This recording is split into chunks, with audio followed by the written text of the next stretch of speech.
want to stay Next focused question. Next on the question. two foods on the two foods rise to being the culinary leader for the Vietnamese cuisine as you are now. Now with Vietnam, man, because again, my friend, shout out Quan, and then Dave Vo, shout out to him. Evo. Yeah, no.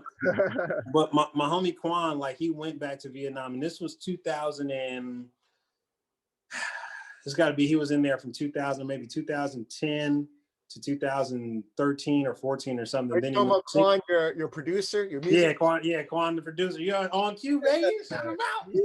Yeah. But he was, I mean, but his depiction, like when we would video chat, and he would show me like where his auntie lived in Vietnam, and then he, like when he moved out into his own apartment, and he's living downtown. I forgot the main city, but he's downtown in the main city on the 14th floor, maybe paying like 500, 800 at the time. But he told me, like in Vietnam, it was like there's no middle, there's no middle class that's holding everything together as far as like paying all taxes and all stuff like that. You got wealthy, but people driving Ferraris downtown, and then you got poor, and it was like, and if you have a house and you're working, you're just working crazy hard, like at least like his aunt was to a point. So like did you get a chance to visit Vietnam where your parents are from and their parents, and did you take in how that ecosystem was as far as ingredients and that culinary aspect? But did it also even hit you more so to that you saw that disparity of access to resources? There's a question. Yeah, man. You got to think about resources as in access, and having Vietnamese ingredients here is pretty hard to cook Vietnamese food, in comparison to stuff you would get back in Vietnam. And it's the same for any immigrant community, from Nigerian to Ethiopian to Mexican to Japanese, Chinese, what have you. And if you're lucky enough to have a big community of that minority group, then your access will be a little bit better. But I just want to remind everyone that America, the United States, is predominantly white. Still, it's changing, but still. I'm just saying, America as a whole is predominantly white. It's still like what, 60-70% white or something like that. Something like a little lower, a little less than that, but yes, it's pretty high. It's still pretty high. And, we live in our own little microcosms and bubbles here in California and Bay Area, and everyone here is a person of color. But immediately when you go outside of that hour north or down to the Central Valley, it changes. The color goes away. And I think, kind of speaking to any sort of diaspora is a person who's been affected by war, and they've been forcefully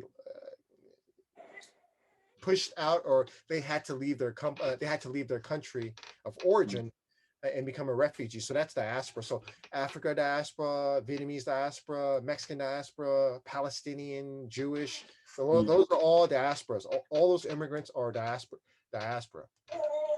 And considering that, I think amazingly so, and you see it in every immigrant community here in the United States, is that they, with their sort of yearning and memory of taste and remembering the homeland, they're still able to cook their cuisine, and it's innovative. It's completely different because they're using American access ingredients to make it into something new. You know what I mean? But they're using like their mother homeland techniques to cook with those ingredients. And I think a great example of that would be, what's a great example? Vietnamese beef pho. Talk to me about that. Like beef, American beef is amazing, hands down, period. You can't beat American beef. You go to any other country and eat beef, it's a little bit different. I'm a big fan of American beef. You go back to Vietnam and you get beef,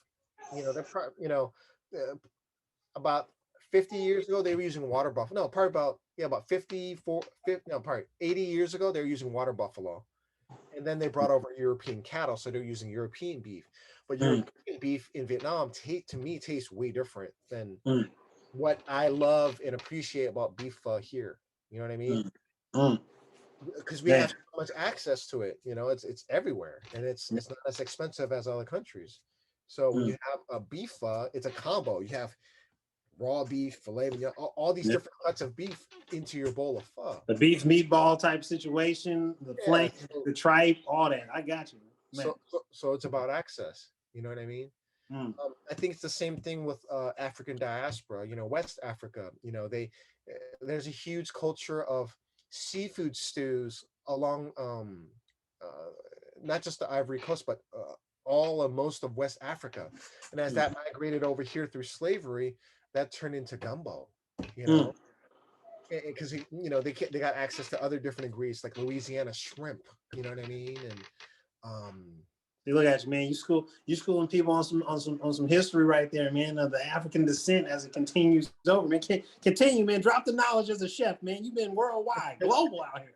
because I think the honest truth about food is that you can't learn about your own history without understanding other people's history. And to tell you this, and and and and and I'm a firm believer in this is my truth and understanding is that the older the recipes get, the closer it gets back to Africa. People want to think that lemongrass is from Vietnam. It's not. It's not. Lemongrass genetically is from Africa, and in between Africa and the South Asian region. You know what I mean? That sort of region. That's where its roots are from. It's a fact, you know. And considering that, you know, it gives me a reflection of who I am, not just as a person, but where my food comes from. You know. Now, did the water buffalo taste better than the European beef over there? God, no. I'm just asking, man. I gotta water buffalo tastes like its sound. I'm just gonna leave it at that. You know what I mean? Like, can you just imagine? And I'm not trying to hate on Vietnamese. I'm just saying, like, beef is just better. Period. You know, like I got you. I'm just asking, man. It's culture. Hey, man, you got to cook with what you got, man. You know what I'm saying? So no, I know we're not knocking them, but I just had to ask. You know, they trying to import some European cows. And you know, just let me say this for a fact: I'm not pro-Muslim by any means. I'm not anti-Muslim in any means. But in my study of understanding food and food history, was that the North African Muslims. This is pre-Renaissance, post fall of the Roman Empire, right? Was that the North African Muslim Moors were the first ones to really go out and create a network of trade that with spices and all that stuff. Okay. Yeah, that extended far east all the way to Spain. And here's a fun fact: Madrid, which is Spain's capital, is a Muslim name. You know, and if you look at it close enough, there are lots of facts that you can find and subtleties that you can find in all over Europe that is still heavily Muslim presence. However, it was the Crusades that happened after that when the Christians and the Catholics took over Europe. They burned everything that was resembling Muslim. You know what I mean? Control, man. You can't have the old regime and the old ways taking over the new, and that's that's just how it is. You got to move them out the way. So no knock to them, but then you also lose history at the same time because you burn everything that is not relevant to you and your control and your history. Because the history, like in Miss in HP, Miss Haugen's class, HP, when Gabby told me I was wrong. Shout out Gabby, by the way. When she told me I was wrong, and I was like, no, history is just the history of the person. It's your interpretation, and it's the winner's interpretation of what it is. Like that's true because the people who the books that we read, we were subjected to what they wanted to write down all the time.